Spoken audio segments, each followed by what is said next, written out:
House of Commons Standing Committee on the Status of Women. Today's meeting is taking place in hybrid format pursuant to the House Order of January 25th, 2021, and the proceedings will be made available via the House of Commons website. And the webcast shows the person speaking rather than the entire committee. Today, our committee is beginning its study on midwifery services across Canada. For the benefit of the witnesses, when you want to speak, you can click on the microphone icon to activate your mic, and your comment should be addressed through the chair. Interpretation is available. If you look at the bottom of your screen, you can select the language you prefer. And when speaking, please speak slowly and clearly for our interpreters. And when you're not speaking, your mic should be on mute. So now let me welcome our witnesses that are joining us for our first panel. They'll each have 5 minutes for their opening remarks. We have Lisa Morgan, who is a registered midwife. And we also have Tom Fensky, who is the president of Laurentian University Staff Union. And so Lisa, we'll start with you. You've got 5 minutes. Thank you. My name's Lisa Morgan, and last Friday, I was the director of the School of Midwifery at Laurentian University. Today, I come to you as Lisa Morgan, registered midwife, after 14 years as tenured professor at Laurentian. But I speak today not as one voice, but I also bring the voices of Dr. Kirsty Bure and Dr. Karen Lawson, who are Francophone and Indigenous midwives and scholars, as well as a group called SOS, Save Our Sages-Femmes, a group of Francophone, Indigenous, and Northern stakeholder midwives that come from across Ontario. Throughout the world, midwives provide essential, cost-effective, person-centered healthcare services. Investing in midwifery globally could save 4.3 million lives annually by 2035. In Ontario, midwives deliver nearly 20% of all babies. As a regulated, funded, and insured health profession, we are autonomous primary care providers, and we're in high demand across Canada, across Ontario, and in many instances, midwifery clinics cannot keep up with this demand. Unfortunately, Laurentian University unilaterally decided to close its School of Midwifery, or École de Profession de Sage-Femme, effective April 30th, 2021, and all faculty contracts were canceled. In a communique to students on April 12th, President Robert Haché stated the midwifery program was cut due to low enrollment. The midwifery program has been full ever since its inception in 1993. This year, there were over 300 applicants for the 30 available seats.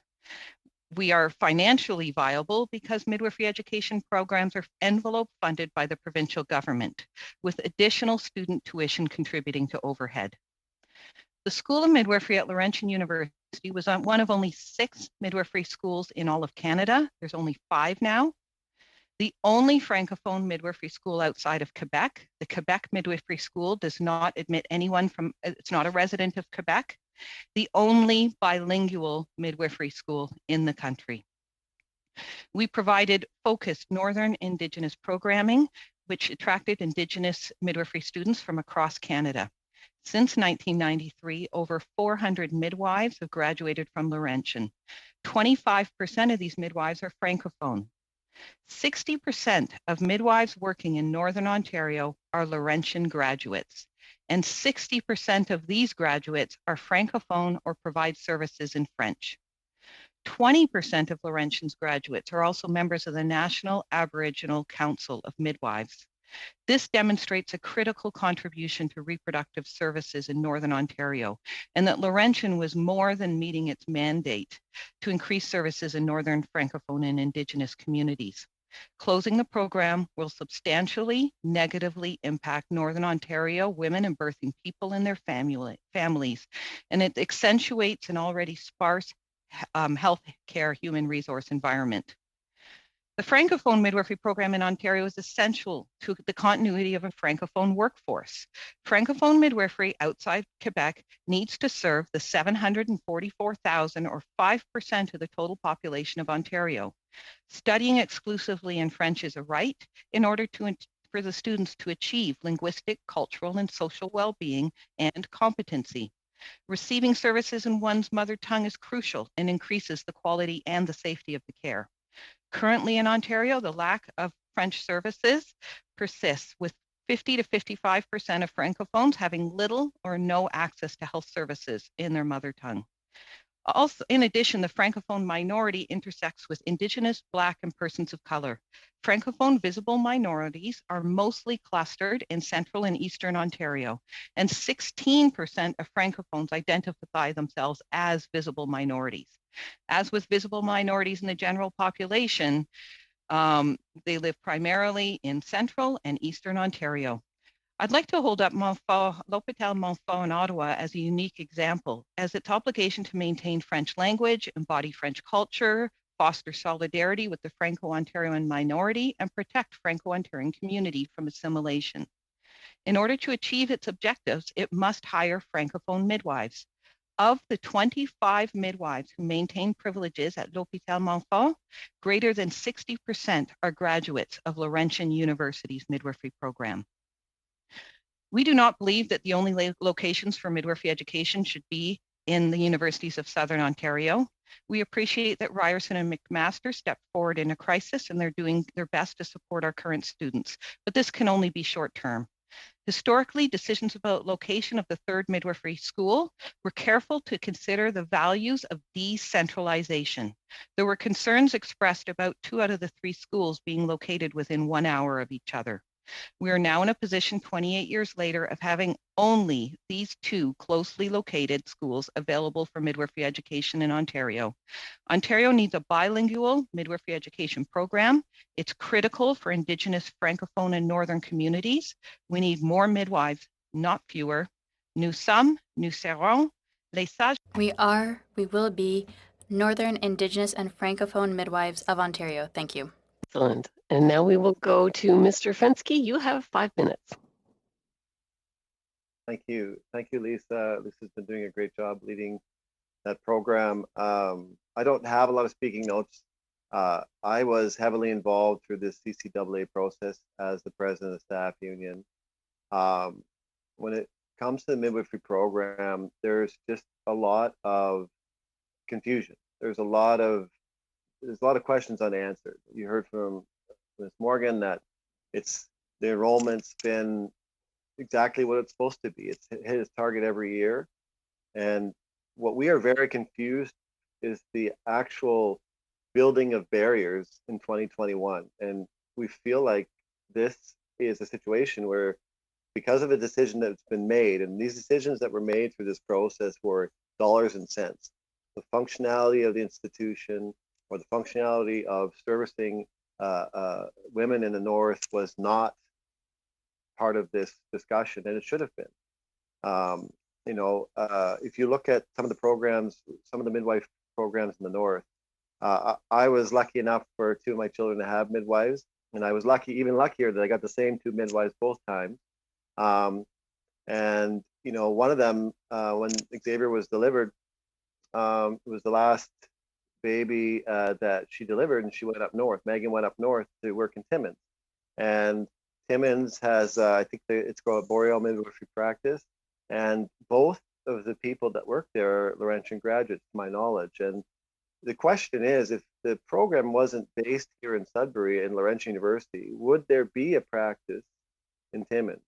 I don't think there would be, and that's the precise reason why having a midwifery program down south is fantastic, but it does not service the north. And there are a significant amount of Indigenous students and Francophone students. And, when you look at Indigenous students, we have an Indigenous Learning Center. In that center, there are specific rooms that are designed just with a phone and a booth. And that's because of the connection. They feel disconnected because they're not in their community. The idea that you'd now ask Indigenous students to go to Southern Ontario is going to create significant barriers that were supposed to be over years being brought down. You look at the system, and I'm sure Ms. Morgan would talk much better about it than I would, but there's a lottery to get into the program. Well, there's a separate lottery specific for Francophone and Indigenous students. That's about taking down barriers. That's about making sure that people have access to things they need to have access to in the North. And I feel like a decision like this, as in 2021, I am baffled by the idea that we would be moving away from servicing Northern Ontario, which, you know, a decision like that is done. If you also look at the idea that one of the things that we'd asked several times, why is this happening? Like, why is this happening? Other programs, they were coming up with reasons, and they would give us, reasons they make these decisions. But there was nothing they could tell us about midwifery program. We kept saying this is an envelope of funding. It's hits a target every year. It's a good program. It's servicing the North. How is this on the list of programs to be cut? And the only real excuse that they gave us was that the funding could dry up one day, and then they'd be stuck with people. They wouldn't be in a CCAA process where, as you know, when you can, there's a lot of things you can do, and if you exit people out of the institution, there is no severance, right? Or it's caught up in a claims process. And my concern is that they took advantage of a point in time, and they have ignored Northern Ontario by doing so, and created a massive barrier for this specific program that really does, as you heard Ms. Morgan, significantly services the North. Thank you. Very good. Point of order, Madam Chair. Yes, Staff do not receive good sound quality. Can you check with the Madam Clerk? Yes, if the clerk could check with the interpreters, because the staff is not getting a good translation sound. Good. Okay, we'll continue, and we'll start our first round of questioning, 6 minutes each, beginning with Ms. Shin. Thank you, Madam Chair, and thank you to the witnesses today for being here on such quick notice. The whole topic of midwifery is quite unfamiliar to some people. I know for myself, having never had children myself, I would love to learn more about it, and I understand it's a very valuable part of the birthing process, an option that has been available. I would like to understand, how is midwifery regulated in Canada? So it's province by province. We have regulatory colleges, and we have the College of Midwives in Ontario that regulates our graduates. We've recently launched a national accreditation program for midwifery schools. So now there is that national oversight around the quality of the program. The schools in Ontario were visited for accreditation over the last year and a half, and a member of the College of Midwives was present, as the regulators want to keep a close eye on accreditation as well. We have a very defined scope of practice, and midwifery exists in almost everywhere. PEI and the Yukon are kind of pulling things together. They've made recent announcements. So I think we will have midwifery across Canada very shortly. Wonderful, thank you. You mentioned, Lisa, that Ontario has 20% of the babies delivered by midwives, and that they are instrumental in saving many lives. Could you speak into what that looks like? Well, midwives, we do really good work serving vulnerable populations. The time we can take, the way we work with our social networks around us. And so, during my many years of practice, teens were kind of a group that I served well, or my practice was Cambridge Midwives, where 15% of our clientele were Muslim midwives who specifically needed female caregivers. And so we really try to reach refugees, immigrants, hard to reach. And we do have the evidence to say that we are doing our good job. We have good outcomes, we have lower intervention rates, and we have with equally good outcomes. And we've been found to be cost effective in the system. So, we're not, I guess 28 years in a healthcare system feels new. But 28 years has allowed us to gather the data that shows that we're doing a good job and we're reaching the people that we need to reach. So could you provide some data? You may have already said it and I missed it, but just overall across Canada, how many births annually, perhaps you might be able to provide some data for that, and specifically also to Ontario. So those are numbers that I'm not prepared sitting here right in front of my hands, but 20% of babies in Ontario, it's not the highest in the country. In BC, midwives are delivering 25% and have probably exceeded that by now, whereas provinces with smaller numbers of midwives, of course, that number could be quite a bit lower. I think nationwide, the number is probably about 12% of babies across Canada delivered into the hands of midwives. But Ontario was the first midwifery program launched in 1993. And like I said, with us gone, there's only 5 remaining.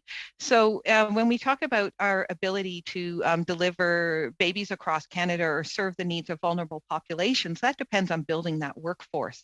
We have a lot of apprenticeship within the degree. 2.5 of the 4 years are spent in clinical practice, and we're one-on-one apprenticing with a midwife to learn our skills through a lot of that time. So the growth of this profession is this sustained support we need in order to grow the midwifery workforce and be able to then grow that percentage of babies that are being able to be delivered by midwives. But I will comment that 85% of pregnancies are low risk, or reproductive health care in general could be delivered by midwives.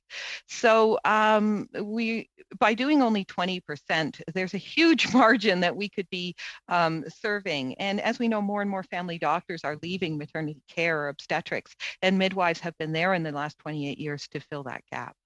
Thank you so much. Another question, how has COVID-19...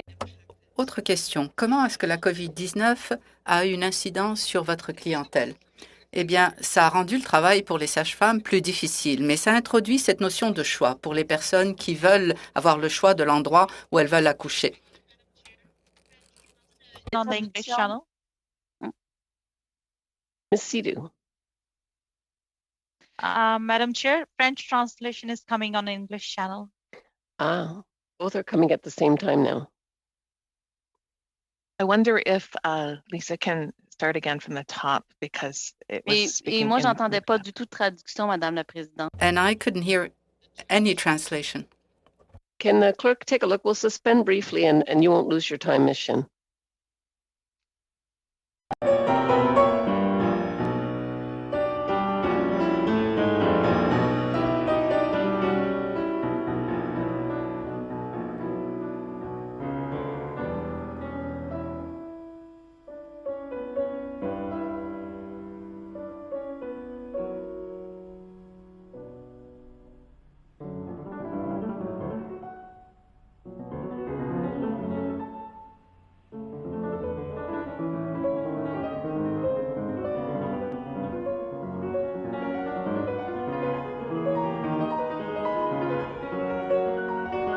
Midwifery clients. It introduced more choice. We are the only care providers providing delivering babies at home, and we have the evidence to show that is a safe choice. And so it was a choice made by increasing numbers of people as they were given birth during this pandemic, which brings to light the importance of having an alternate care provider to be able to provide care in a different way under varying conditions. I will say for the midwives, though, the pandemic quite difficult, not deemed essential workers. No PPE was paid for or supplied by the government, and so they could not afford PPE for our students either. So we had to supply our students with all their PPE for their placements, which added thousands of dollars of cost on our program budgets this last year as well. Very good. And now we'll go to Ms. Hutchings for 6 minutes. Thank you to both of the witnesses for being here for this incredible conversation. I'm from Newfoundland and Labrador, and I think it was 2018 that my province, put midwifery in, recognized it. And I come from a very rural riding, as my colleagues hear me say all the time. And we're promoting meta health and telehealth and rural health, but you can't really deliver a baby over the internet. So the uptake and the interest is incredible. And I have a story. I have a nephew and his wife live probably 2 hours from any major hospital. And when she was due, and again, she was a safe, pregnancy, but they had to move into a community where she was able to be closer to the hospital. So how do you think midwifery services contribute to women's mental health throughout their pregnancy and delivery? Because I know my niece-in-law was totally stressed that they had to pack up and move and go to a place, and they were looking for a midwife in the area where they live, but it wasn't available at that time. I'd love your thoughts on that. Well, certainly that is our dream. That's what the Canadian Association of Midwives would say, a midwife in every community. And we know we're most successful when we train people from the community to return to the community, and when we remove people from community for as little as possible, where clinical training can be done within the community that person plans to serve. And so you've mentioned one aspect, having that caregiver close by for checkups or visits or support. But also the connections, it's called continuity of care. When you develop a relationship with the person you're caring for, we are on a pager 24/7. And those calls, those mental health concerns, those check-ins that you can do with your midwife if you're not well. And we pay really particular attention postpartum as we care for the mother-baby diet to 6 weeks postpartum. We're talking to the family about postpartum depression. We're talking to that person about reaching out to us and how the supports that we can help with in that way. We also know that some of that mental health stuff around pregnancy and postpartum is around emergencies and processing and lack of information. So we really try to do a good job with debriefing the birth, why what happened, what questions could we answer. So we also know that goes a long way in terms of reconciling what happened and what needed to happen, because we have the evidence that say good births are not really about that unmedicated normal vaginal birth that goes straight forward. It's about that person feeling involved in the decision making. So there's good cesarean sections. You just got to understand that you understood the reasons, you had it, your questions were answered, you had that relationship and that trust. And so when we talk about mental health, I think that goes a long way. Wonderful. And Tom, I'm just going to ask a quick question for you. There was a great article in Maclean's in October of last year, and saying how midwifery is in a demand, but increasing school program capacity isn't easy. So how can we best support and advocate for the midwifery programs moving forward? I think that there should be a total recognition of the value that they bring. Maybe I'll give you a personal story with my eldest, Madeline, when she was born. We had family members that were a little bit skeptical. They were not as comfortable with midwives, and we were figuring out because it was our first child. And that skepticism melted away when the midwife came to our house, and I think it was Nicole came to our house and sat on the bed and spent an hour debriefing of, here's what you need to do, answered all of our questions. And at the time, my mother-in-law was in the house. It was shortly after, it's a complete confusion with the idea that the midwives would come to the house, right? That they would actually, and say, well, we'll see them, we're going to see her again 2 days. Oh, they're going to come, they're coming back. It's that kind of knowledge, that intimate relationship that's built. I think getting that information out there and helping people understand that it's such a the experience, the total experience involved. There's an annual party that they host. They used to hold before COVID, when everyone would show up. And you would see all of these families and all their children all running around Fielding Park. And it's that advocacy and helping, not just maybe the whole story of the midwifery program and what midwives can bring, is maybe something, that kind of advocacy and using the people that do it is probably the best way of approaching it. Yeah, thank you. We need to move beyond just having a pamphlet in a doctor's office and do some work and support in that area. I think I've got a little time left, Madam Chair. So, Lisa, what are the challenges facing midwives today? We just touched on one with, the acceptance of a generation, we'll say. I know my mother would have said the same thing if I wanted to, and I looked at it, but I did hypnotherapy, but there wasn't a midwife around. So what are the main challenges, and what recommendations do you have to help address those challenges? Burnout is probably the biggest challenge. And we're seeing that now. There was a recent study that said that 2/3 of BC midwives were considering leaving. There was some participation of Ontario midwives, but burnout is certainly an issue. There's been austerity in the healthcare system as long as midwifery's been around. And so that was a hard fight for through the Human Rights Tribunal for Ontario midwives to achieve pay equity. And we are in appeal against still, and other pressures like paying for PPE or not being considered essential certainly contribute probably to the burnout. That's your time on that question. Madame Larouche, vous avez... Ms. Larouche, 6 minutes. 6 minutes, Ms. Larouche. Thank you very much, Madam Chair. To the two witnesses, thank you for appearing this morning. I think you show the importance of midwives. But I have a motion, or rather, there's something I'd like to mention, because on behalf of the Bloc Québécois, I'd like to express our solidarity with the Francophones of Northern Ontario. And we unanimously adopted a motion to express the concern of the House of Commons regarding post-secondary Francophone education, so that this House is concerned about the closure of 28 Francophone programs and the laying off of faculty at Laurentian University in Sudbury, reiterating solidarity with Franco-Ontarians and underscoring the importance of post-secondary education in French for the vitality of French, Canadian, and Acadian communities. This is a motion from the House of Commons from the member for Pointe-de-l'Île, so an important motion. We know it was a shock for many people, what happened. And in all of this, with midwifery, what's the connection between the crisis at Laurentian University and the situation with the midwifery program?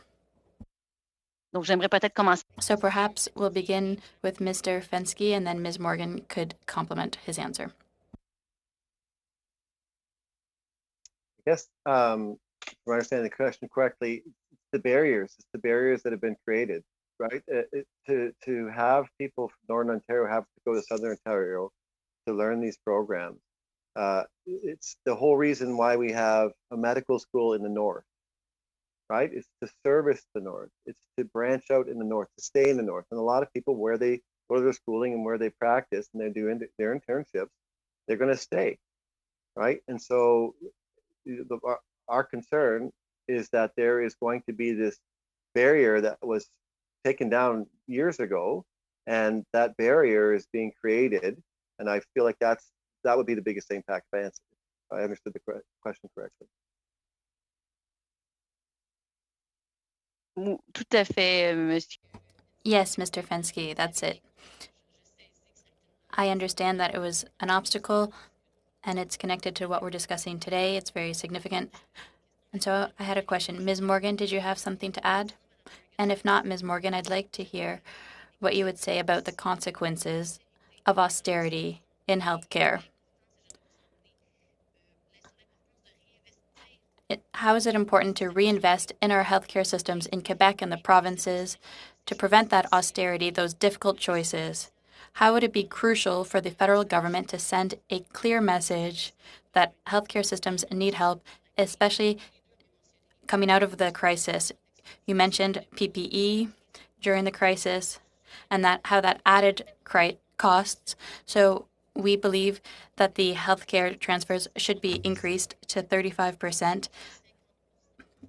So how would going from 50 to now 22%, the healthcare transfers, how that's made for difficult choices that have had consequences on midwives, among others?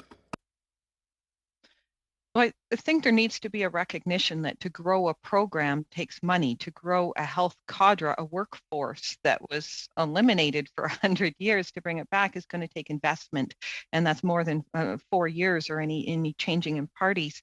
28 years, as I said, is kind of a short term in terms of the health profession. So continued commitment to investing in the growth of this profession so that we have people to deliver the babies that need to be delivered. In addition to Tom's comments, I just wanted to make an example of this year's list. So we admit 30 students a year. We couldn't admit our students to our program this year, but Ryerson and McMaster agreed to admit the 30 students on behalf. So 15 will be going to Ryerson and 15 to McMaster.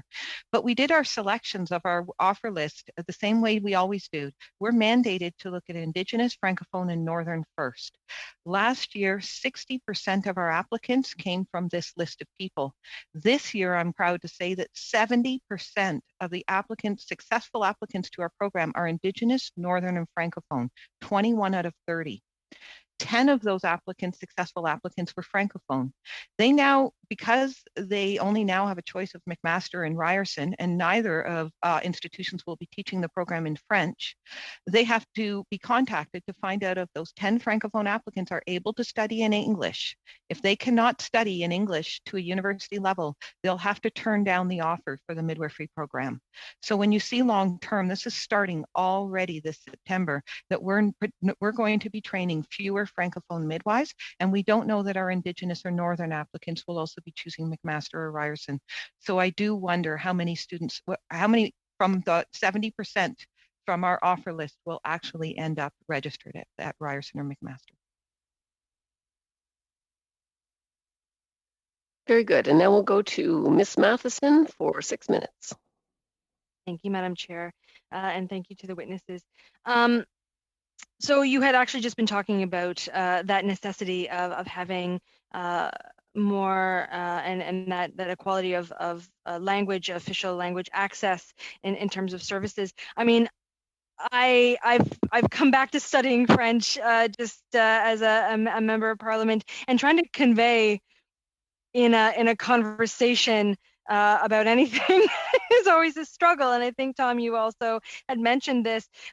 So can we talk about briefly how important it is to, and the rights involved in terms of Canada being a bilingual nation, the rights involved in being able to access health services for women, especially in a time where they are stressed out, where they have difficult questions to ask, the importance of that being in their first language.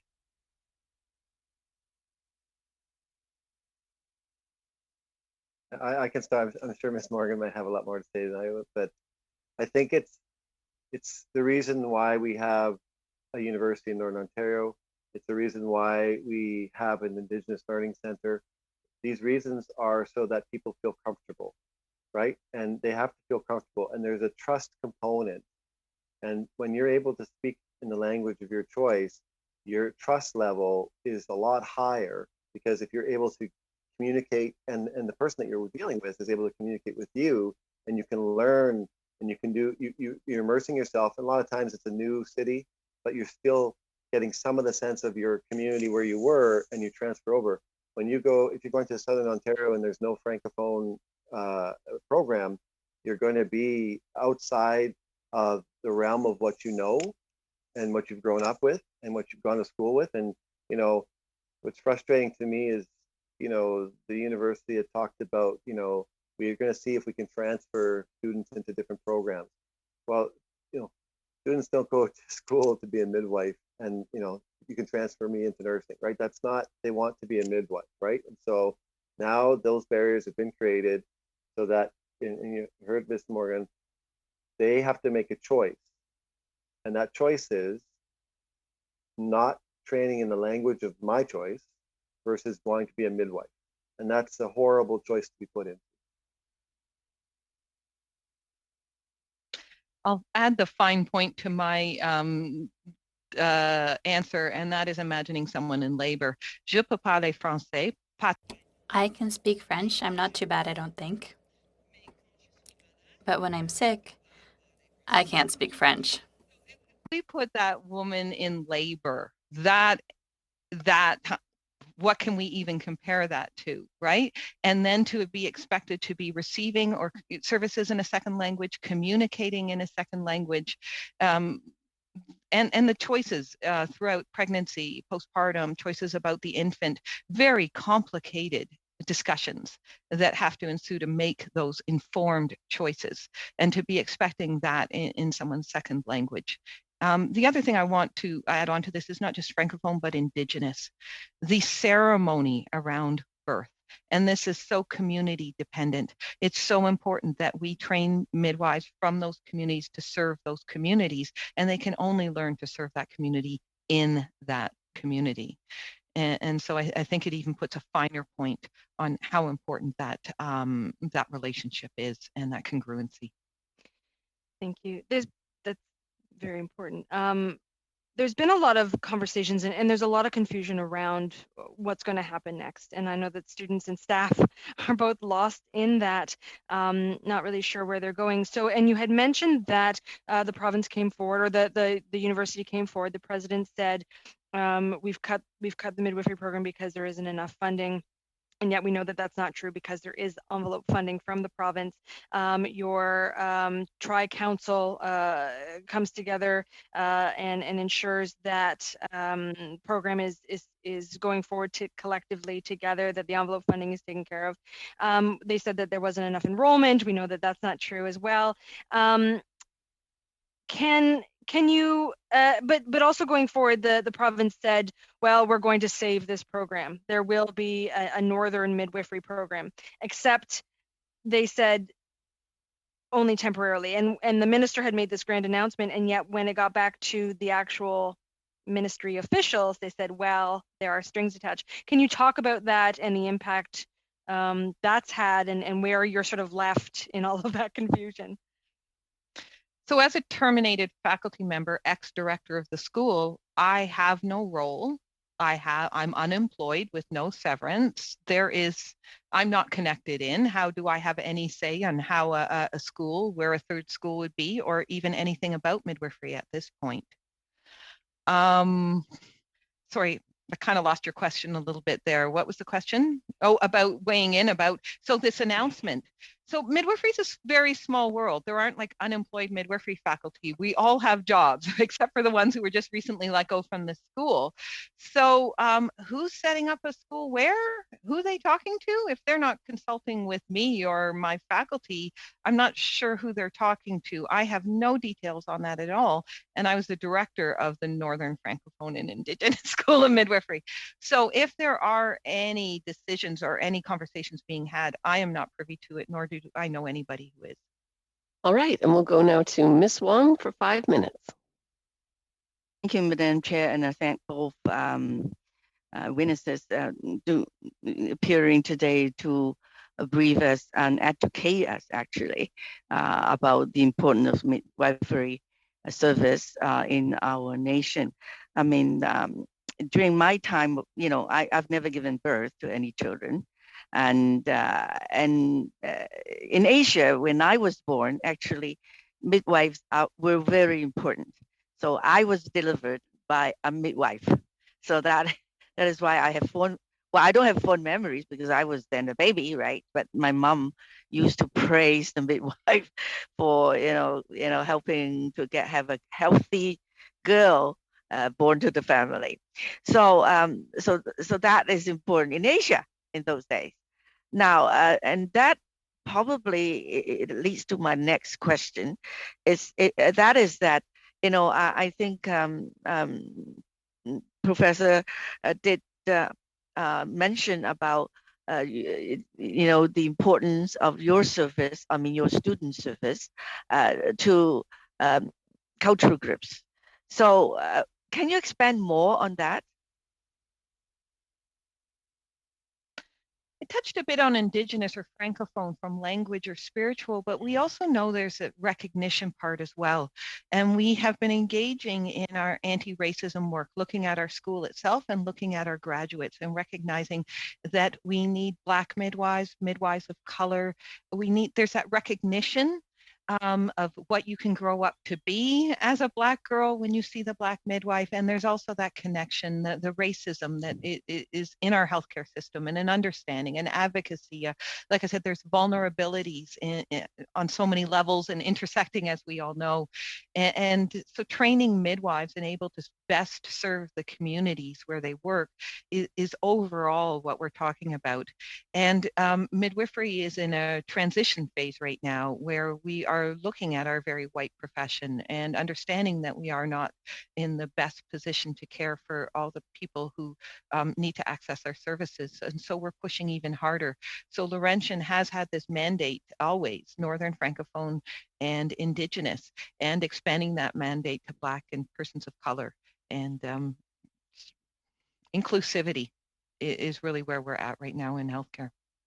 Thank you very much. And that you know, you said just now that you don't have a voice anymore because you're no longer, you know, counted as faculty. That leads the question to Tom, who is now the president of the faculty and union.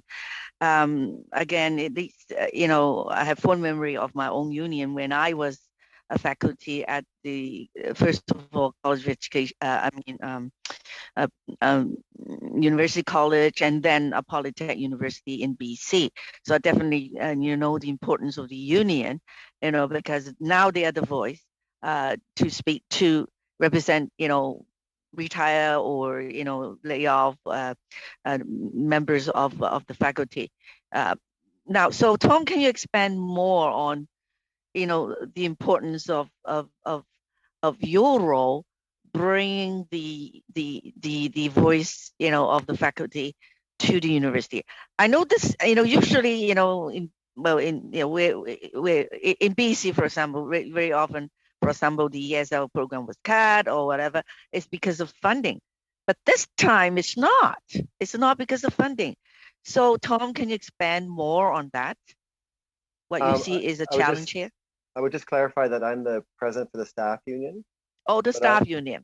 But I do feel that it would be the same for the faculty unit. I hesitate to speak on their behalf, but I would say that it is complete confusion, because where arguments can be made for different programs, and I don't think that's something I would want to get into.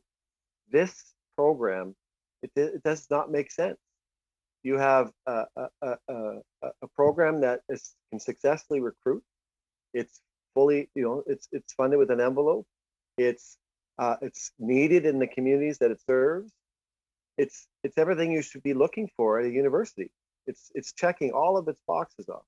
It's not a program that was, you know, that is, you're concerned about the funding.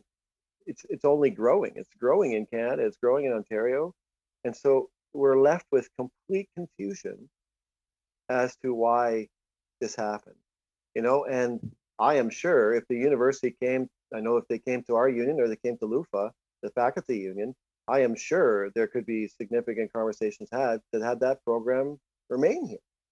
But that's not happened. Very good. Now we're going to go to Ms. Dillon for 5 minutes. I believe my colleague, Mr. Sarre, will be taking my place. Merci beaucoup. Merci. Thank you very much. Thank you to both witnesses. I'll focus my questions on Ms. Morgan. If I have time, I'll get back at the end. But thank you very much, Tom, for the work that you've been doing during these difficult times.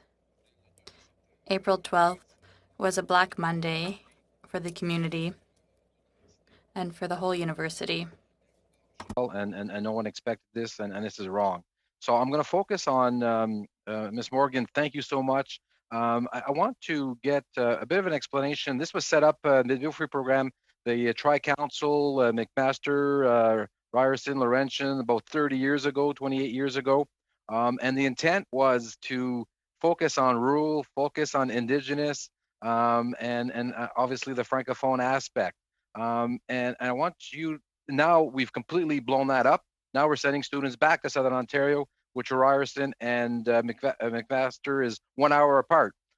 So it just doesn't make any sense. I just want to explain a bit about that. Also, I heard that, I read somewhere that Laurentian had an additional cost for the bilingual program, around $200,000 or so.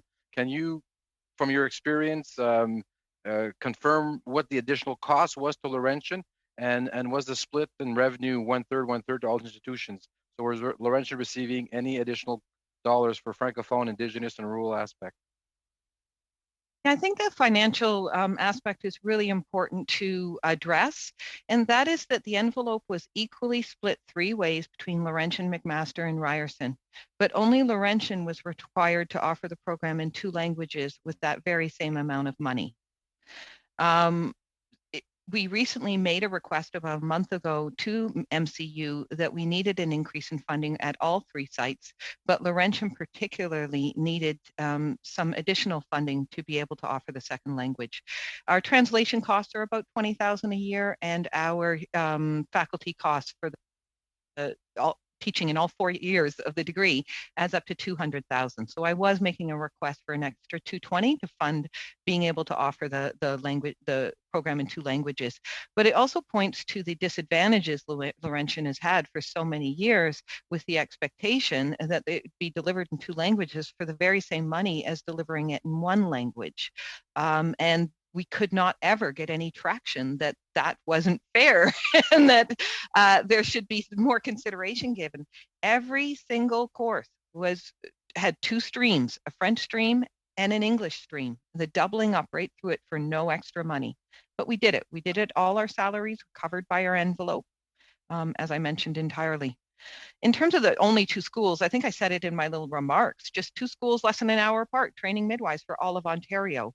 Our classrooms, our courses, we put a real focus on rural, remote, and northern in everything we did.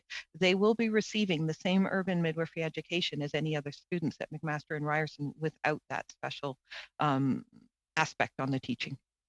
So I'm happy that Ms. Morgan submitted that on the Tri-Council for additional dollars, but are you aware if the province has acknowledged this? Has the province even approached the federal government? And I see you're nodding no, so there hasn't been any request from the province to the federal government. I wanted to ask also out of province. So you said earlier that you, Laurentian, takes on students from outside, 10% about outside Ontario, like New Brunswick. And the midwives, my understanding is every midwife in New Brunswick has been trained by Laurentian. And you also have an Innovate, and they go back to their community. I want to go back. You mentioned earlier Quebec has a midwifery program, but they don't accept any students outside of Quebec.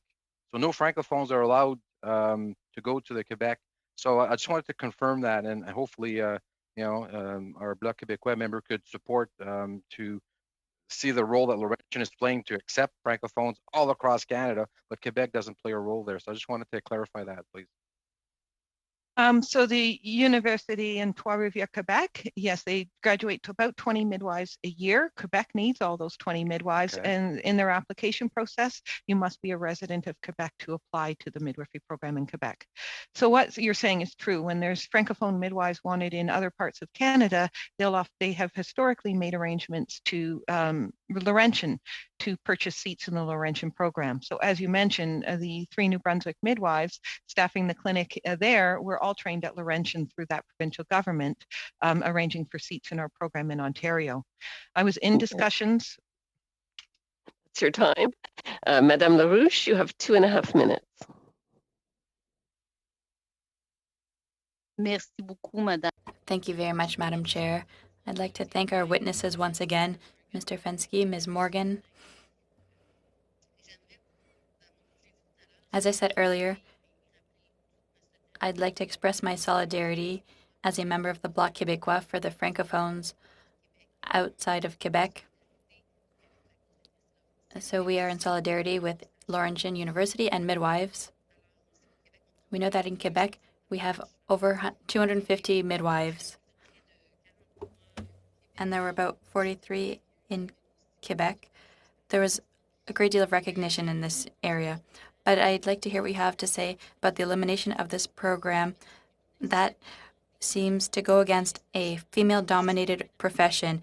Some would say that it's an attack against a female-dominated profession. So I'd like to hear what your thoughts are on that.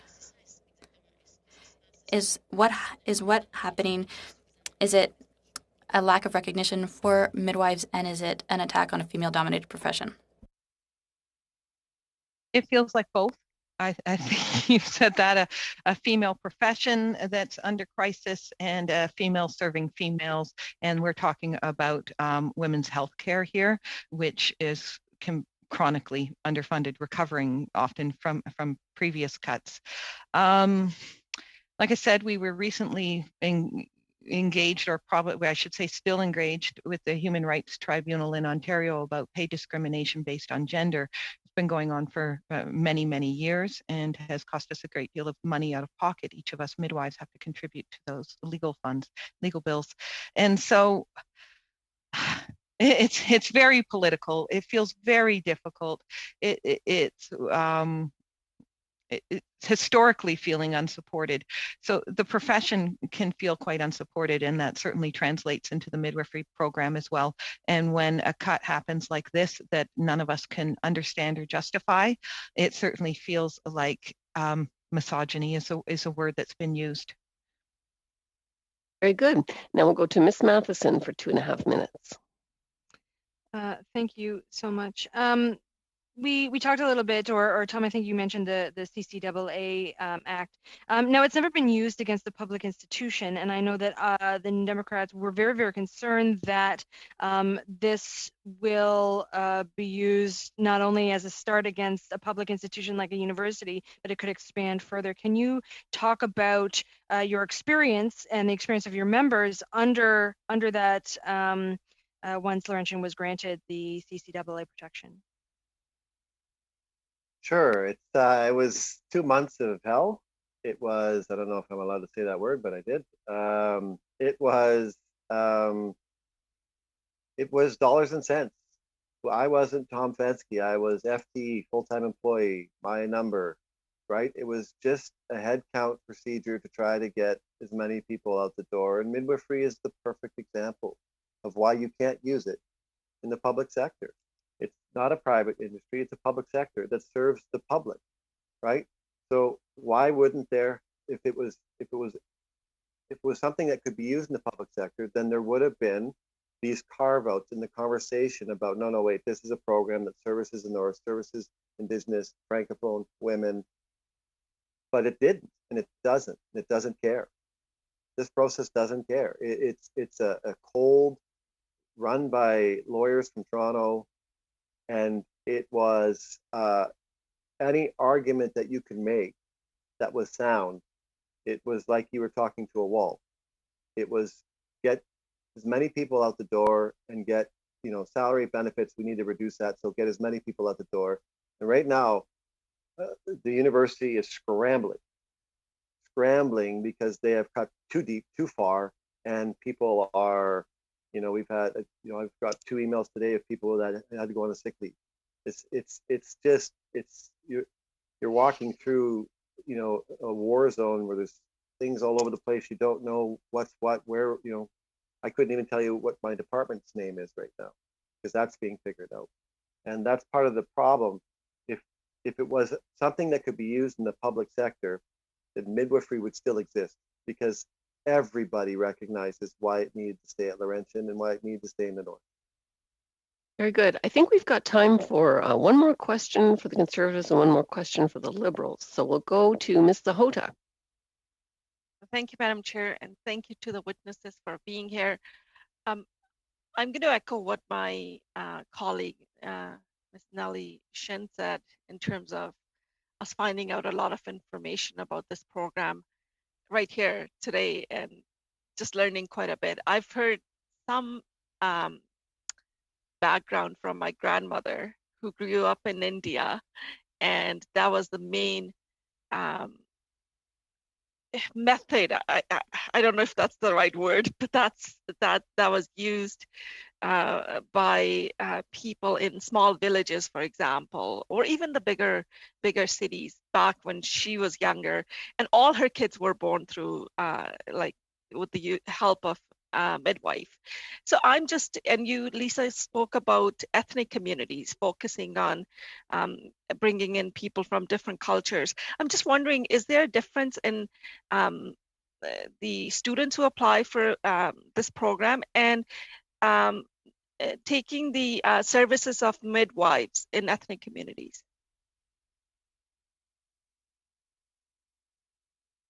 I think that that is exactly what we're seeing. We're seeing lots of people dream about being a midwife who may not have dreamed of that before. We have making a real intention of these mandated populations and creating midwives for these communities. And if you've been a lot of the news stories over the last couple of weeks since the school was closed have featured some of our Black midwifery students working in Ottawa, Francophone students, Indigenous students who are coming forward, fighting hard for this program. This was a dream that they dreamt and they are realizing, and they see the need for them to serve their own communities. And it is a beautiful growing thing that was really taking shape here. And it feels really that it's been cut off at the knees. Very good. And now, final question to the Liberals. I'm not sure which of my Liberal friends will do it. Monsieur Serret. Merci, Madame la Présidente. Thank you, Madam Chair. Just quickly, obviously, Ms. Morgan, you mentioned about, you've been always for 30 years dealing with the provincial government on this. It's clearly a provincial jurisdiction, but I want to ask you, what do you feel that that the federal government could do their role when we talk about inclusiveness, when we talk about Francophones, Indigenous? But right now we haven't received nothing from the province over the last 30 years or even recently. So if we don't receive anything from the province, what role or what recommendations you have for this federal committee for the role of the federal government to support you in the program? I do understand that the federal government has been hesitant to speak because universities is a provincial matter. But when we talk Northern Francophone and Indigenous, I do not see that as a provincial matter. And particularly when we talk about Indigenous nations that provincial boundaries. When we talk about training midwives for the North, we're not just meaning Timmins, we're meaning Nunavut, we're meaning Northern Quebec. The same skills you need to provide healthcare in a low resource setting apply to all those settings. Francophone as a national, the two official languages. So particularly to Northern Indigenous and Francophone, I think it's imperative that the federal government step in, as these are groups who are disenfranchised. They need that additional support and advocacy, and that is needed for midwifery right now. And so I don't think it is confined to a provincial matter when we really think specifically about what the mandate was of our school. I think that's an excellent place to leave it for this panel. I want to thank our witnesses. Excellent job today. We're going to suspend momentarily while we do the sound checks for the second panel.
witnesses for the second panel here. We have Angela Recollet from the Shkamakwe Health Center. And we also have with us Buffy Fulton Breathitt, who is a registered midwife with the Sudbury Community Midwives. I'll introduce Naomi when she comes along. But each of you will have 5 minutes for your opening remarks. And we'll start with Angela. You have 5 minutes.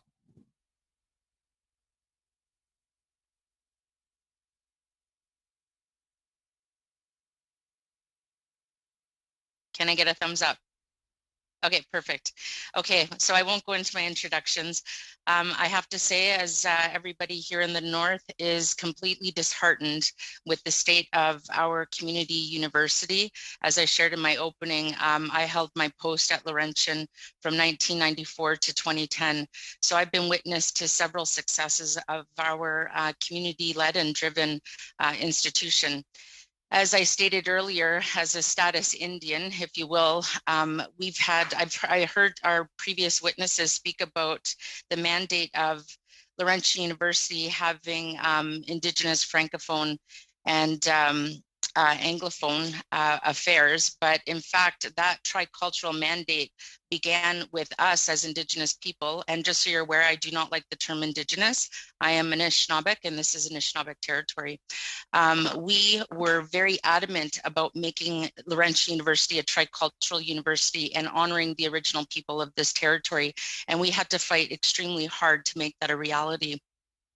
So as you can see, I'm uncertain as to why the state of affairs at Laurentian has gotten to where it has. As an Indigenous woman, as an Anishinaabe Kwe, we are consistently under a microscope of accountability. We have to identify to the cent every penny that we spend with full detail. So to have the university in an institution that is run systemically be allowed to have such a disgraceful unaccountability is just beyond somebody of my stature when it comes to lead of Anishinaabeg affairs in this community, when we have to continuously write 60 plus pages of proposals, whether it's the provincial government or the federal government, to identify simple access to services for Indigenous people in this country that you now call Canada, and simple $60,000 requests and 60 pages of how do you say, to identify and to prove why we require these services. So I'm going to stop about the disgrace of the university and the fact that both provincial and federal governments allowed this to happen the way it is. And I think everybody has accountability. I want to talk about the inequities of the North and the South, and that continues to happen to this day. So I'll speak from many different lenses. First, obviously, as an Anishinaabe woman, and second, as a citizen in these territories. I will not get into a disagreement with the Northeast and the Northwest. That happened many moons ago when we established the Northern Ontario School of Medicine. When it comes to midwifery, and I'll speak to that directly in just a moment because I have several recommendations. I'm a grandmother of 5, and we've always accessed midwifery. So prior to colonial practice and colonization and Canadian and Crown policy, we depended solely on our midwives. So our Indigenous midwifery has a time immemorial practice and has been honored and respected to this day. Obviously, with that Crown policy and practices as the Indian residential schools, and even today that hasn't disappeared. It just evolved into child welfare systems that everybody needs to take a hard look at because they're still taking our children. Prior to any of that contact, our midwifery was so absolutely honored. This was the fact of our life. This was our cycle of life. And without our midwives, we wouldn't exist in the harsh terrains that we once resided in. So I'm a huge supporter of midwifery. In fact, with Shkamakwe Health Center, we are one of 10 Aboriginal health access centers in the province of Ontario, and the only one of their kind in what you now call Canada. In the last decade, we strive to negotiate with the province and have established establish a very reciprocal respectful relationship to ensure that it's a partnership and that we don't have the province dictating to us on what has to be and what can't be. We work together to find resolve, and we've now expanded our sector to approximately 28. That includes the Aboriginal Health Access Centers, Aboriginal Community Health Centers, and now the interprofessional primary health care teams, Indigenous interprofessional primary health care teams, along with Indigenous family health teams and Aboriginal midwifery. So the 10 AHACs were a pilot. That's the end of your 5 minutes. We'll have to get your recommendations when we come to the round of questions. We'll go to Buffy for 5 minutes. Hi there. So as I said in my introduction, I'm a practicing midwife. I'll be working full-time again this summer, delivering babies in the Sudbury area, and a former faculty member and a graduate. So I'd like to speak to the impact this has had both on the women and the students that have benefited from midwifery education and midwifery services in the North. In 1993, when the decision to have a site in the North for midwifery education was made, it had a huge impact, not only on the availability to the learners who wish to become midwives, but also to the women of the North.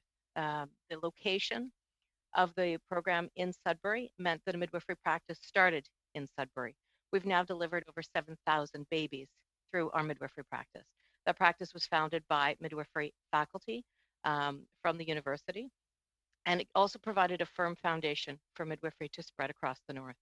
I know this has already been addressed with your previous speakers, so I don't want to go over it or belabor it too much, but as I provided Mr. Sere with a graphic, the practices that are in Attawapiskat, Kenora, Thunder Bay, Sault Ste. Marie, New Liskeard, Temiskaming, Hearst are populated by Northern graduates. So having a site in the North is tremendously important for the retention of these graduates. I can speak to that personally. My mother left the North for education. She stayed in Southern Ontario. I returned to the North. I've worked in Attawapiskat. I've worked in Sudbury. I've committed my professional practice to the North, which is a consistent theme among students that are educated in the North. 2020 was the International Year of the Midwife. Perhaps that should have been some foreshadowing that Laurentian University did nothing to celebrate International Year of the Midwife and our program. That's my personal bias. But my point is that midwives matter. Midwives matter in women's healthcare. We're recognized for our ability to work well in low resource settings. You know, we, as was said by one of your previous witnesses, we have no hesitancy in attending people in their homes. I can speak to my own midwifery practice. During COVID, our out-of-hospital birth rate has been 50%. People have been afraid to enter hospitals. Midwives service that portion of the pregnant population. Nobody else does. Nobody else will attend people in their homes. So the impact of having somebody that is willing to provide you with 24-hour care by a known care provider to have access to us by phone or pager is immeasurable. In addition, I just wanted to speak to the fact that I've actually had several of my former clients who are now midwives. They became my students, which was amazing, that were empowered by their birth experience to elevate their education, to realize their potential, and to contribute to the well-being of the people in their communities. I think it's a particular strength of midwifery that we have, and of our Northern program, that we have a specific mandate to incorporate Francophone, Indigenous, and Northern students into our learning population, because these are the people that are expert in their own communities and return to their own communities to provide those services. So that's all I wanted to say. Thank you. Very good. And I see that Naomi Wolf is here. Welcome to our committee. Let's do a sound check, and then we'll give you 5 minutes for your opening remarks. Can you hear me? I think so. Can you? If you want to start your remarks, maybe it sounds like there's a little feedback or something though. Probably because Angela and I are in the same room, and I was online trying to connect to get logged on with one of your IT support people. So my name is Naomi Wolf, and I am a registered midwife at Chicago Clay Health Center. I have been practicing midwifery for over 10 years. Can we please suspend? Yes, we'll have obviously to. I'm Excuse feeling me pretty for. disheartened by the recent decision to. Yeah, we're having a little technical difficulty with the internet connection. I think the IT technician will reach out for a minute. We'll suspend until we can get it fixed.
That's all right. I'm feeling very just brought in very quickly just because it was such an ordeal to sort out. So I am Anishinaabe.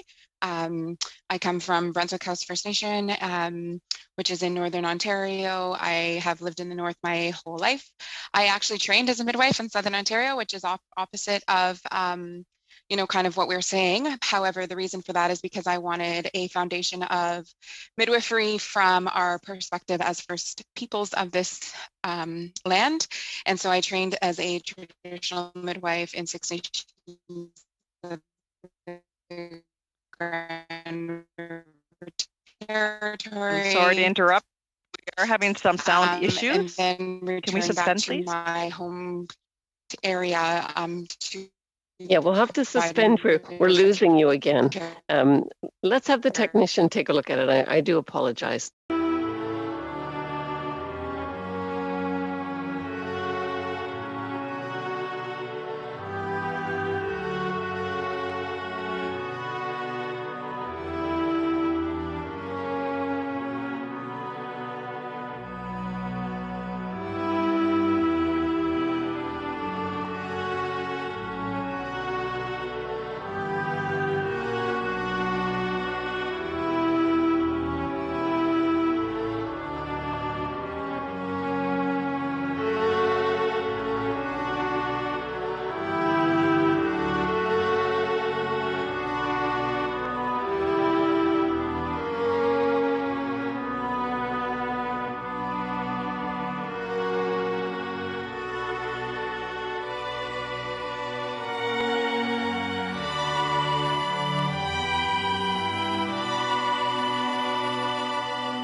I already gave a bit of introduction, context of how I came about midwifery and why my personal story, why I feel midwifery in the North needs to remain in the North, and why so my sort of biggest recommendation obviously is that we need to maintain midwifery education in the North.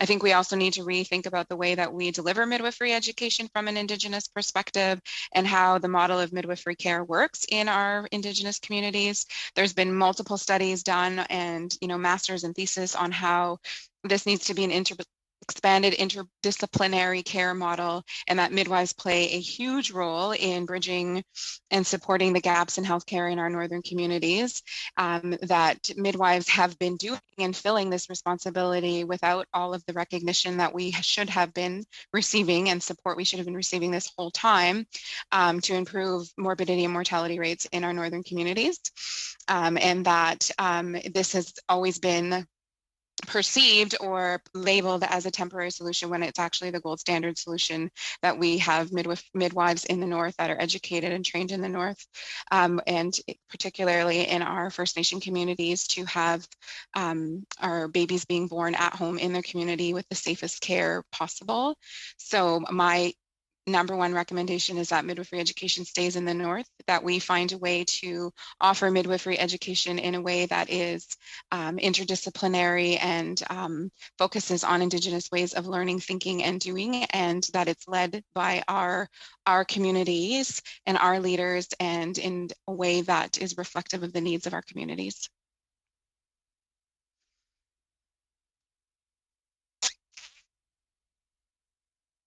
All right, super.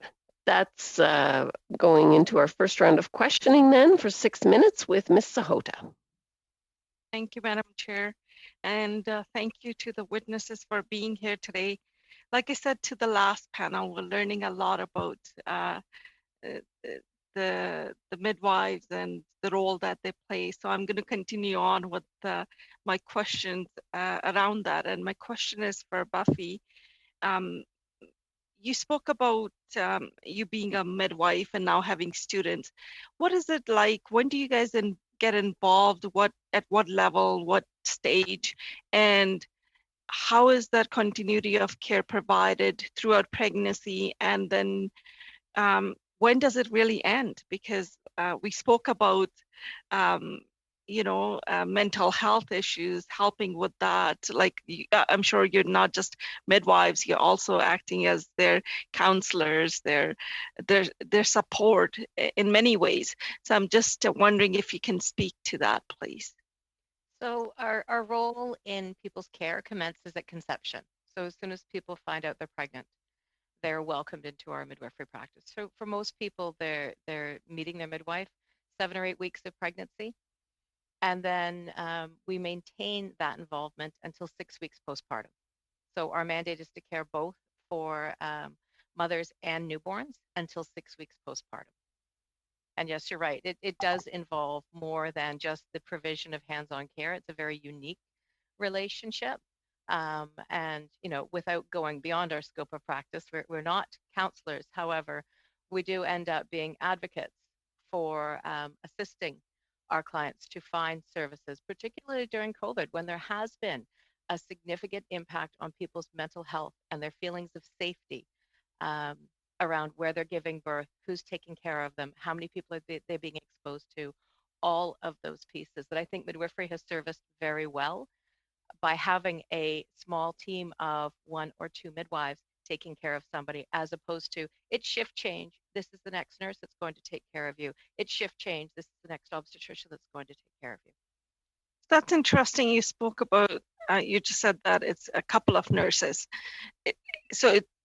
So how does that work? Is it like within the same area you'll find 2 nurses that are going to be there? It's not going to be like changes within the midwives from one to the other, to the third one, to the fourth one.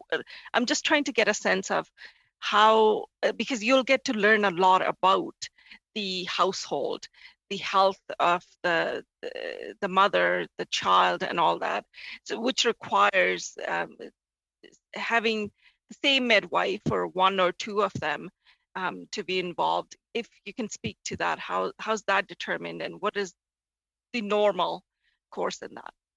So what you're speaking to is continuity of care.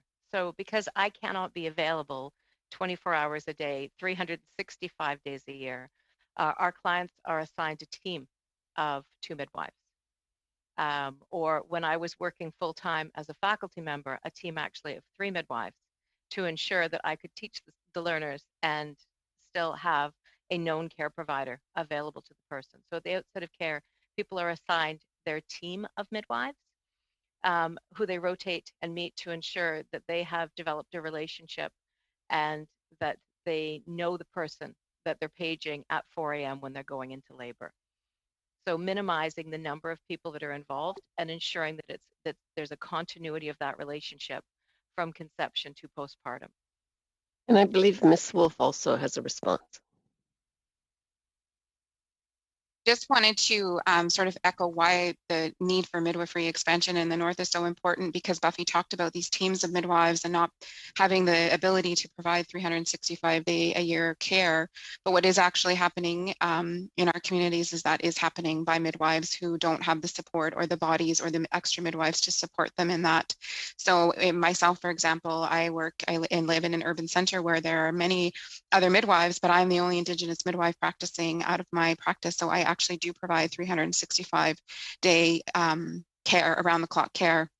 And if I physically am not able to be present, then I'm at least reachable for our clients so that I can at least send them in the right direction for the care that they need. But if we don't have more midwives, like, so this happens, we have a midwife in Elliott Lake who is very similar. There are many midwives in the more small rural parts of our communities that don't have, multiple midwives to support them in that work. So that's, again, why it's so important that we're having more midwives trained in the North. Madam Chair, do I have time? Yes, you have 50 seconds. Okay. You both spoke about how COVID has increased at-home birth and the comfort level that clients feel that they can give birth at home as opposed to going to the hospitals. Have you also seen an increase maybe in diverse communities, ethnic communities, where they're getting more comfortable or are using the services of midwives? And anybody can answer. I was just pausing to see if Naomi was going to speak. Certainly in Sudbury, we've noticed that. One of the things that we track through the BORN network, which is the Better Outcomes Resource Network, it's a statistical database, is the ethnicity of the clients for whom we care. And what we discover is, as we make inroads into particular ethnic communities through word of mouth, that trust relationship gets enhanced and built. And certainly, yes, we have noticed a difference. And with Laurentian having a strong international student program, that was one of the areas actually where we noticed a big impact, was the international students, the partners that came with them. And now we'll go to Monsieur Sarré for 6 minutes. Thank you, Madam Chair. Thank you to the 3 witnesses for your engagement with the program and in Northern Ontario with the Indigenous aspect as well. My first question, Angela or Ms. Recollet, could you elaborate on your recommendations? You didn't have the opportunity during your initial comments. Merci, Marc.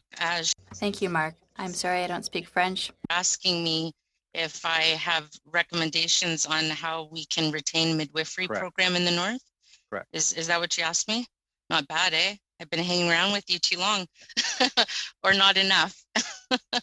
So I have several recommendations, and you all heard me in my opening remarks about my passion and compassion for this territory, and more importantly, my corporate history with Laurentian University and the developments, and several developments, one of which is the Northern Ontario School of Medicine, which again, we are completely disheartened, and we have taken on mass advocacy to lobby with government partners to ensure that the Northern Ontario School of Medicine, which was founded on, again, a tricultural relationship in the North with Goyce Kakagamic, Jeff Tesson, and Dr. Augustine, amongst many grassroots Native people, along with our chieftains, to ensure that we were creating a school in the North that remains in the North, that we provide expertise to the learners to break down the systemic racism in the healthcare system by identifying, recruiting, retaining, and increasing success rates of Aboriginal people in medicine to ensure that we can provide a platform to care for our people by our people. So we have been pushing to ensure that the NOSM, we'll just call it NOSM, retains a accrediting body, which they're already accredited, but a degree granting status. I will not fight with Thunder Bay and Sudbury and have the argument of Northeast and Northwest. That argument began in 1997, and I want to believe that we established a solution-based approach to ensuring that the medical learners had a vast geography to learn in. My recommendation would be, because I'm still uncertain how on earth they could have allowed a regulated with a very, I'm trying to find the English word, funding that was specific to midwifery, how it was allowed to be spent and not accountable for. So my recommendation, because I also know that other universities in the province of what you now call Ontario are trying to get dibs on our midwifery program, and I am completely against that. This midwifery program, just as NOSM, was created in the North by the North and needs to remain in the North. So I would strongly support, and I plead to all of you for your influence to ensure that there has to be some accountability to retain Laurentian, but more importantly, if there's a way to bring NOSM as degree granting and move midwifery as its own school with its own authority and accountability process, that it partners with NOSM. Thank you for those recommendations. Ms. Fulton, like 20% of birth happy midwifery. I don't understand why that number is not higher. I had two of my girls with midwifery. Can you go into the details a bit more about the biases? Why is this no one understands why this was cut by Laurentian University. No one understands this. Was there a bias with the medical profession, with the university, Ministry of Health? Like, why was this program cut, and why don't we as a society utilize midwifery more often as a continuing care? Well, just to start with the utilization, in fact, we are underpopulated as midwives to service the demand. So about 40% of people that wish to have the services of a midwife don't get the services of a midwife in Ontario. Those are the numbers that the Association of Ontario Midwives put forth. So out of every 10 women that ask for midwifery services, 6 get it, 4 do not. I can speak to my own practice. We have 90 women on a wait list for the months of July and August alone for our little practice. The 90 women that will not get the services that they're requesting as a consequence of lack of availability of care providers.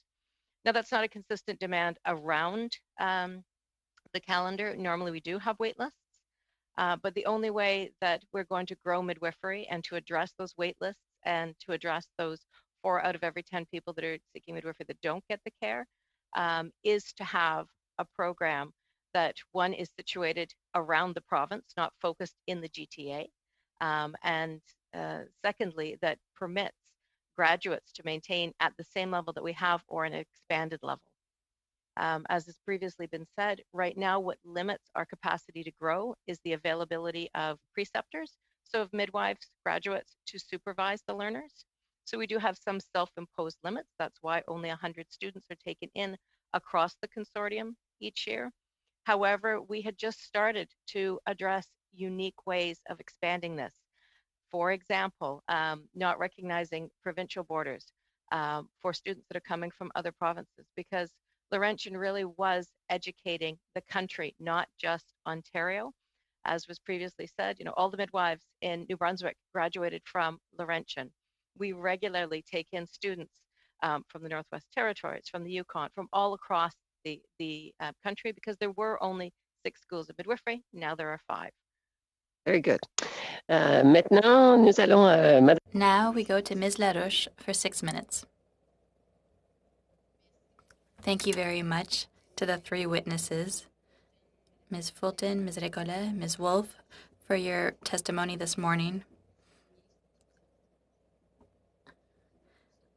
I'd like to thank you for what you've contributed on this topic about midwives. And as I said earlier, well, you've spoken about the importance of having a university outside of Toronto, a university in the north. So I want to highlight that because the bloc, my colleague from La Pointe-à-l'Île, contributed his support. It's a shocking, deplorable situation. And of course, we know that Francophone communities need French language university programs, so something must absolutely be done. And you mentioned the importance of this university for midwives in Francophone communities.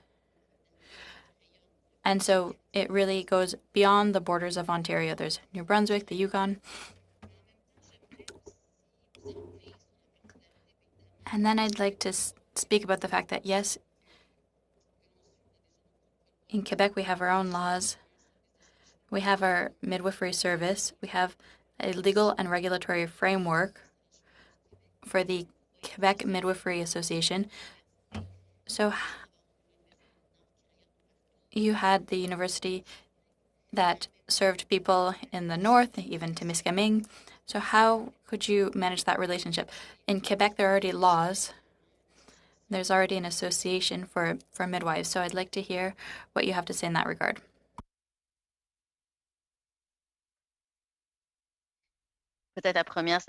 Perhaps we could begin with Ms. Fulton, Ms. Recollet, Ms. Wolf, whoever would like to speak first.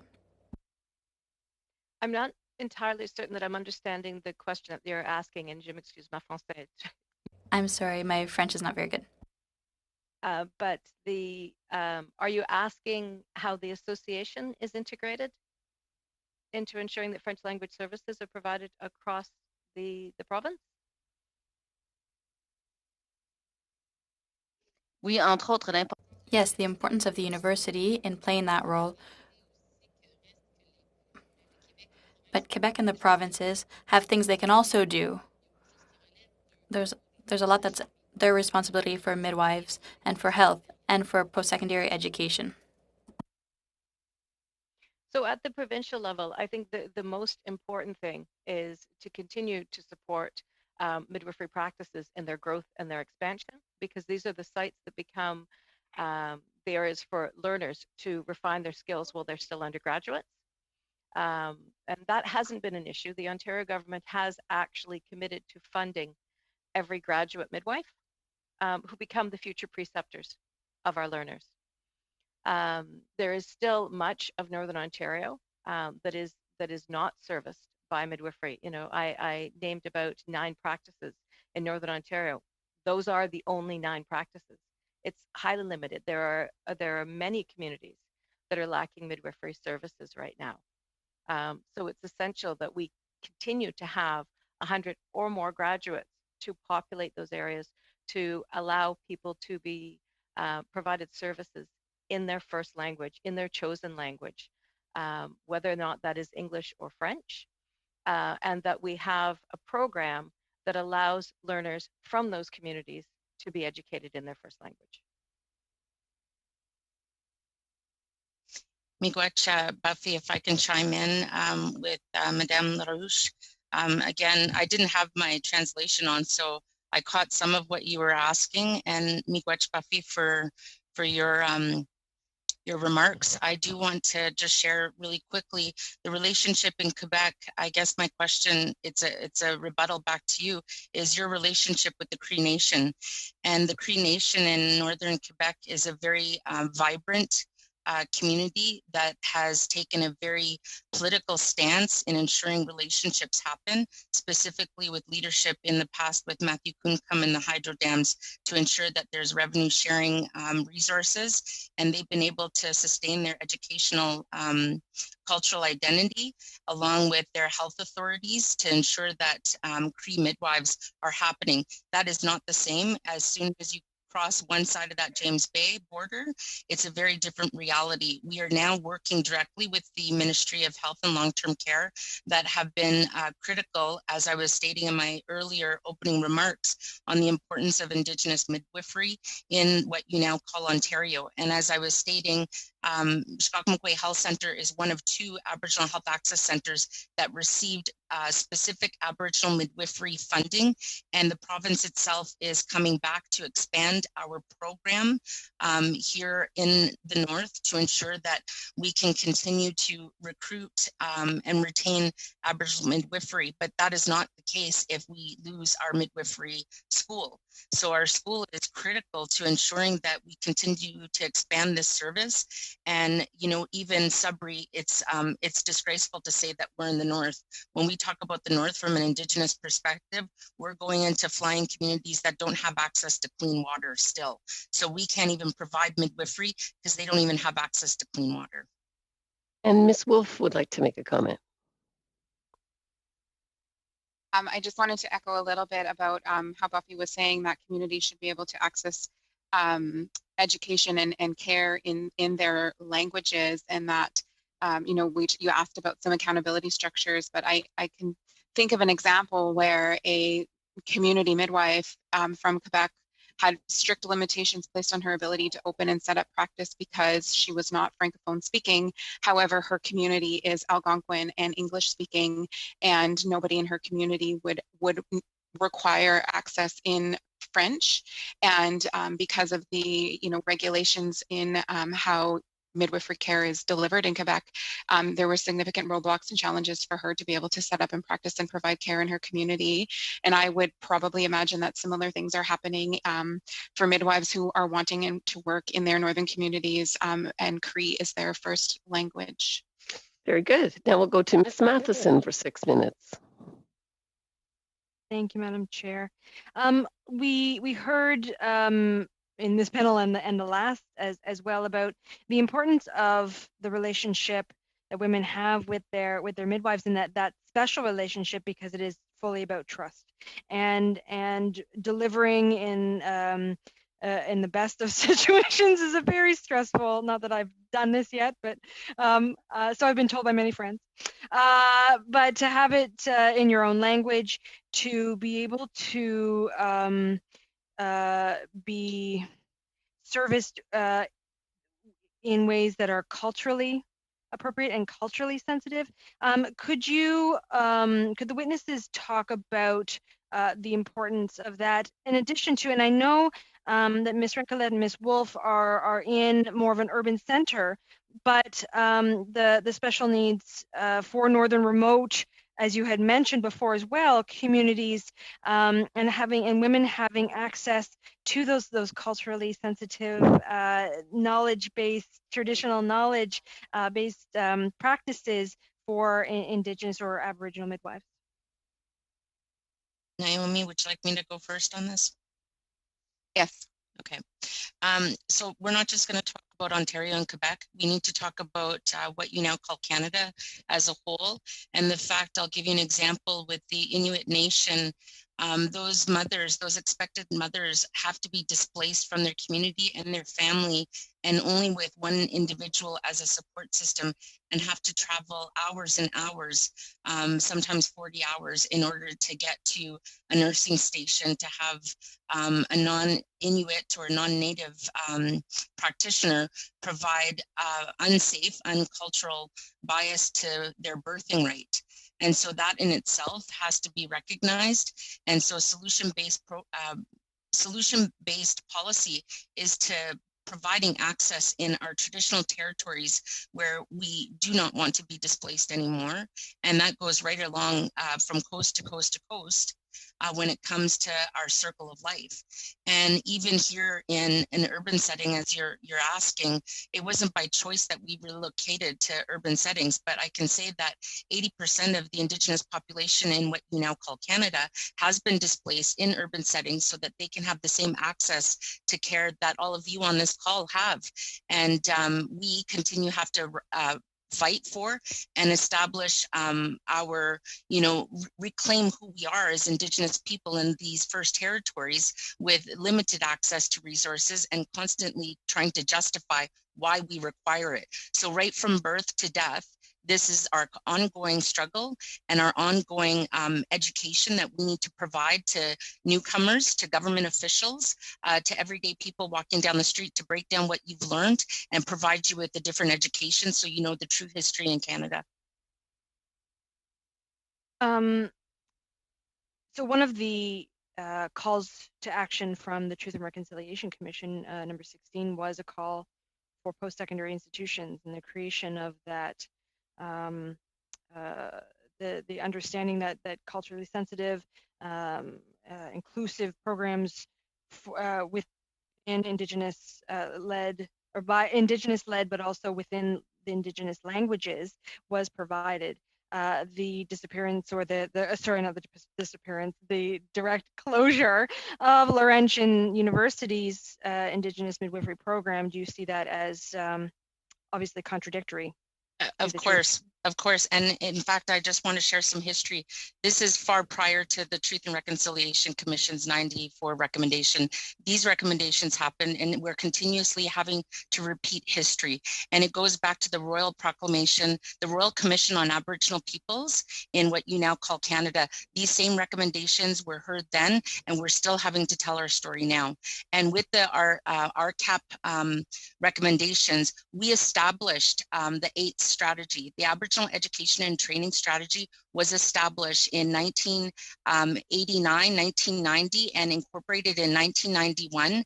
And Laurentian University was a recipient of that 8th strategy. And that strategy included the recruitment, the retention, and increased success rates of Aboriginal people in post-secondary education. That included colleges and universities, and that also include the reclamation of our languages.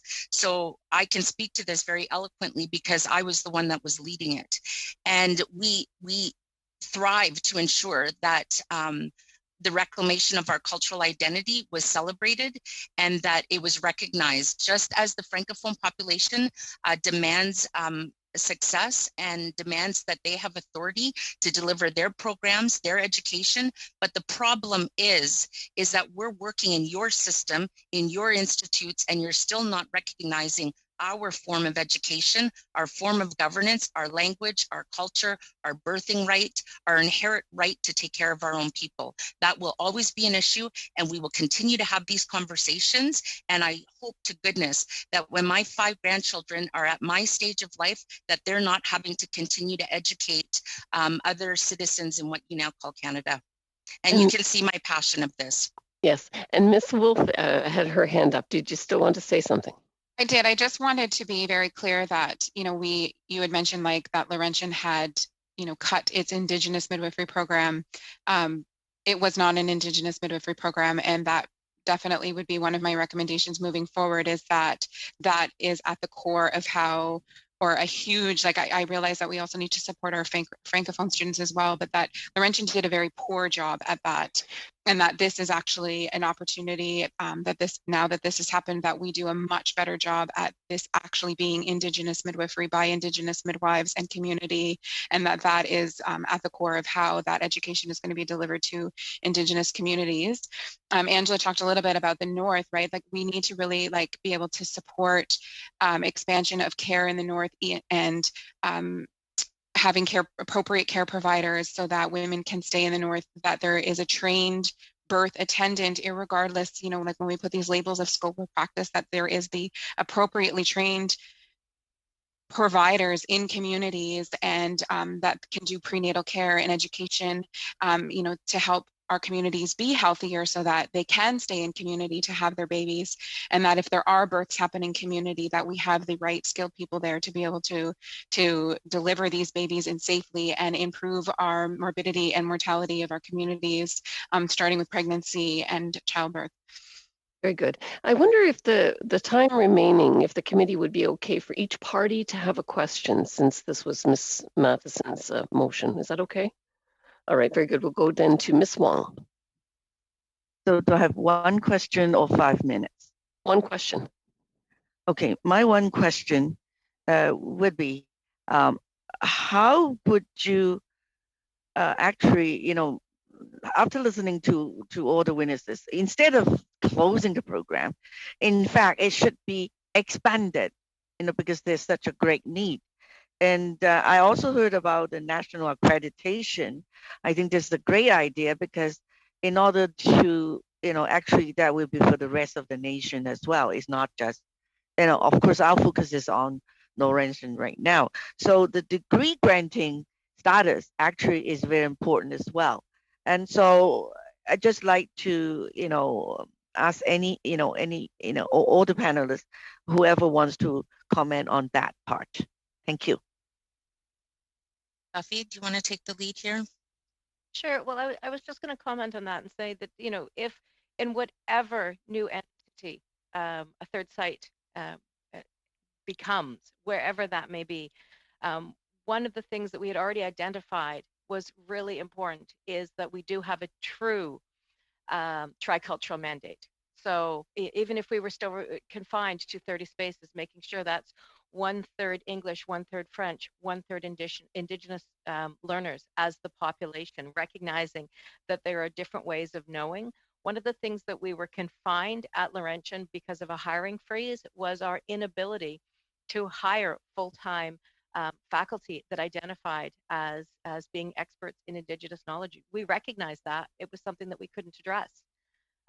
So I think that would be really important going forward, and hopefully expanding beyond the number 30 with the ability to have out of province placements, recognizing the provincial boundaries as being permeable, as being a colonial entity. I don't want to step into that too much. It's not my area of expertise, but at the same time being really important that we stop confining this to being just an Ontario issue, because midwifery is a national issue.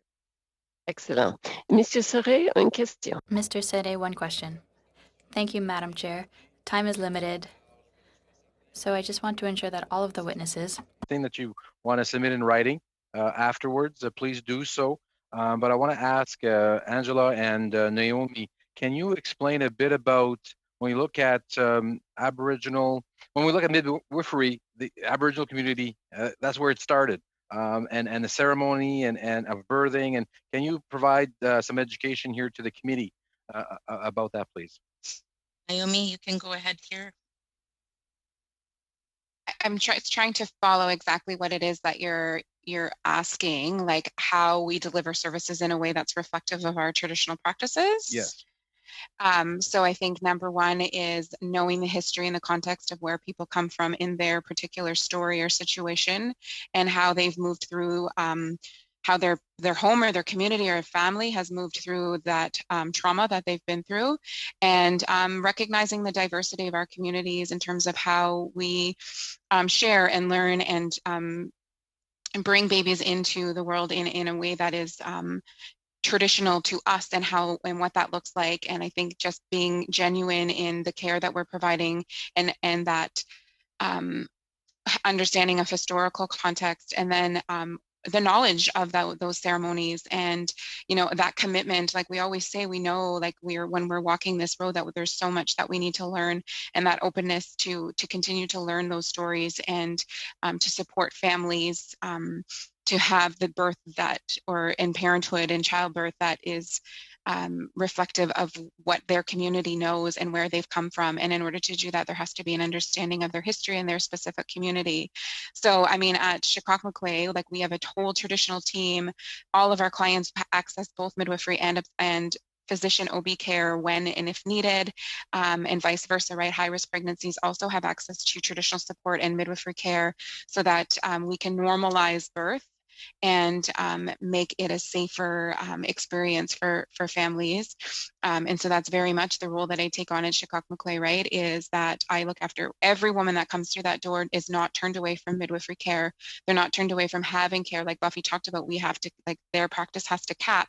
We don't do that, right? And so anybody that comes in has the support of the midwife, has the support of our obstetrician or our nursing, our traditional team and program, and that wherever they come from, if I don't know, there's, you know, because we land in this urban center and we come from all different parts of Turtle Island, that we are supporting the knowledge and the stories of where individual families come from and how we can help them have the birth that's the safest in terms of obviously medical safety, but also safety in terms of how they care for their little one and give birth to their little one. Merci beaucoup. Thank you very much. Now, Ms. Larouche, one question. Thank you, Madam Chair. To the witnesses, once again, thank you for being here today. I have already expressed my support regarding Laurentian University and Francophones, and I want to restate my support for Cree communities on behalf of my colleagues. We have that particular relationship in Quebec with communities, so it's important to me, and I'd like to hear what you have to say. If I've understood correctly, there would be severe consequences due to the closure of this program for Indigenous families in the region and in the wider area. And so how is midwifery important for Indigenous communities? That's what I take away from your presentation today. A quick comment from the three witnesses, if you wish. Okay, merci for your question. Again, I think we'll just reiterate what we've already stated. And when it comes to your leadership in what you call Quebec, your partnership and the reciprocal respect that is required to continue and to evolve with Cree nations, Algonquin nations within Quebec is paramount to ensure that the systemic racism that happens in the healthcare system, and not just Quebec, right across what you now call Canada, everyone needs to stop racism in its track. We're human beings. We require the same humanity that everyone in what you now call Canada has. So going back to midwifery, I think first of all, the school has closed. Let's be clear on that. This right now is our lobbying and our advocacy and our pushing back to both governments, provincial governments and federal governments, to ensure that individuals in what you call the North, but again, stating that Sudbury and Thunder Bay are certainly not northern communities, we're looking at Indigenous communities that are fly-in, that don't have road access, that don't have access to clean water. That is why it's paramount for us to ensure that midwifery programs in the North, developed in the North, stay in the North, and we require every effort from every individual that is in decision-making positions to advocate, to lead, and to ensure that that midwifery program remains here, and that we could collectively identify the solutions and what that looks like. And you can't make those decisions without us. This requires us to lead this. We know our territories, we know our population base, and we partner with one another. We respect our Francophone partners as equal partners. Just as you've heard from Buffy, they recognize us, but that's still not the case in mainstream society. Systemic racism is very much alive. It continues on a daily basis. We see it in hospitals. And if you had a true regulated degree granting institution where the midwifery school is recognized to have an equal part in authority of those three tricultural places in what you now call Canada, then we collectively can break down some systemic barriers. But why Naomi chose, once was an Aboriginal midwife, then began her registered midwifery program so that she can have access to hospital privileges. Right now, Aboriginal midwifery do not have access to hospital. So there's much systems that we need to break down and recognize that Western education, Western governance does not hold the monopoly on knowledge. It does not hold the monopoly on how we provide service. I'm sorry to cut you off, but we're running out of time, and I want to give Ms. Matheson the chance to ask the last question. I wanted to hear actually the end of that, so I think I'll give my time for that. Okay. If you wanted to You continue. can continue then, Angela. Thank you. Thank you, Lindsay. So again, this is not, again, Western and Crown governance, Crown policy does not hold the monopoly. We have a multicultural platform here. I see many women that come from very different territories in what our Shkakamukwe in Anishinaabemowin language means Mother Earth. So you all have your land that you're responsible for, that you retain. You've had the access to retain your language, your culture, and your identity. We as Indigenous people deserve that same right. So that's where I plead to ensure that when we're making decisions, that it does not always reflect on the Crown and the government's way of systemically removing our Indigenous right, our language, our culture, who we are as a people, and celebrate that we are the original peoples of these territories. We don't own these lands. We're simple custodians, and we deserve that same access that everybody on this panel has given the right to. So I'll leave it there, Miigwech. Very good, Miigwech. And Ms. Wolf, final comment. I just wanted to expand a little bit on what Angela was saying in terms of even just delivery of care and education of care, that it needs to be expanded, and it needs to be an expanded model of midwifery care outside the confines of what, you know, provincial regulatory bodies, those limitations that they put on it, that they need to, that the delivery of care in our northern communities needs to be reflective of the demographic of women that are there, how midwives can provide that care, that it needs to, we need training in more collaborative care models and expanded scope so that we can improve the quality of care in our northern communities as well. Very good. Well, I want to thank the witnesses for your testimony today, as well as for all the work that you do to help women.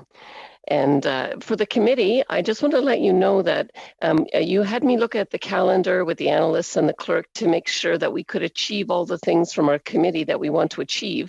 In order to do that, we have to add one meeting somewhere. And so the options are that we could add a meeting on Monday night, next Monday night from 6:30 to 8:30, or we could add one in the break week on our normal slot Thursday, 11 to 1. So I just would ask for some advice about which would you prefer?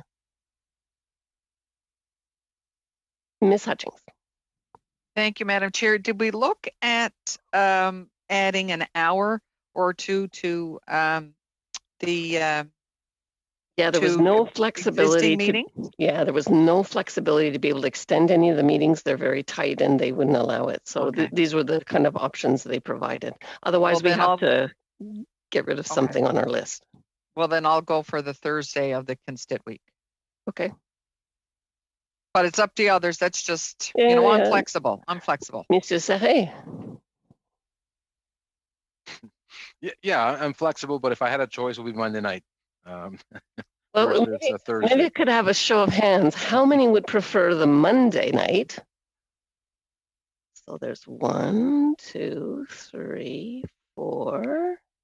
1, 2, 3, 4, 5, 6. Okay, so I think more people prefer the Monday night. So we'll do the Monday night, the 10th extra meeting between 6:30 and 8:30. And so I wanted to remind you as well that this Thursday's meeting is also 6:30 to 8:30. I don't know why they want to run so late, but there you are. Anyway, so thank you for your time today, and we will see you all then on, is it the pleasure of the committee to adjourn? Madam Chair, that's Eastern time, right? Just to make sure we're time. all Yes, in the indeed. same Eastern time. Eastern Standard Time. Very good. Well, it's the pleasure of the committee to adjourn, so we will, and we'll see you Thursday. Thank you.